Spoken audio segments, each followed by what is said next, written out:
खबर शामिल कंदासीं कराची खां सिंधियाणी तहरीक पारां नवा केनाल अॾण ख़िलाफ़ एहतजाजी रैली रीगल चौक खां कराची प्रेस क्लब ताईं रैली कढी वई। रैली जी अगवाड़ी अवामी तहरीक जे मरकज़ी सदर वसंत हरी ऐं ॿियनि कई आहे। कानूनदान शुहाब ओस्तो, एडवोकेट आमिर वड़ाइच ऐं शीमा करमाणी जी बि रैली में शिरकत। रैली में वॾे अंग में औरतूं, ॿार ऐं नौजवान शरीक। सख़्त नारेबाज़ी कई वई आहे।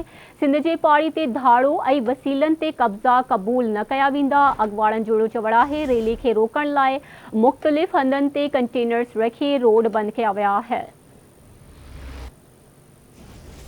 अपडेट कंदासीं कराची खां सिंधियाणी तहरीक पारां नवा केनाल अॾण ख़िलाफ़ एहतजाजी रैली कढी वई आहे। रीगल चौक खां कराची प्रेस क्लब ताईं रैली कढी वई। रैली जी अगवाड़ी अवामी तहरीक जे मरकज़ी सदर वसंत हरी ऐं ॿियनि कई आहे। कानूनदान शुहाब ओस्तो, एडवोकेट आमिर वड़ाइच ऐं शीमा करमाणी जी बि रैली में शिरकत। रैली में वॾे अंग में औरतूं, ॿार ऐं नौजवान शरीक। सख़्त नारेबाज़ी। तफ़सील मालूम कंदासीं शाहिद मीर सहतो खां। जी अपडेट कजो रैली जे हवाले सां।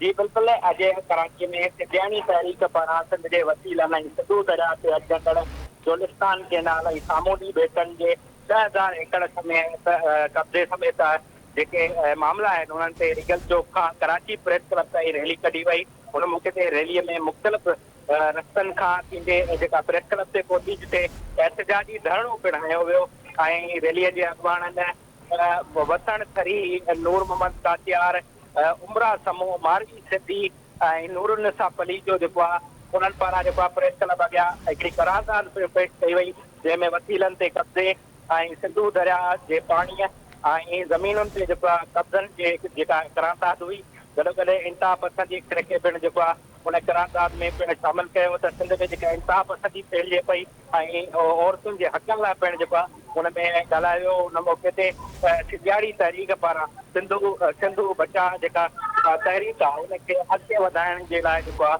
पिणु हिकमत अमली दौड़ी वई। जॾहिं त उते जेके मशहूरु कानूनदान शाहब ओस्तो, कराची बार जो सदर आमिर वड़ाइच ऐं जेके ॿिया माण्हू आहे उहे पिणु हिन रैलीअ में शरीक थिया। जी ठीकु आहे, महिरबानी अवां जी शाहिद।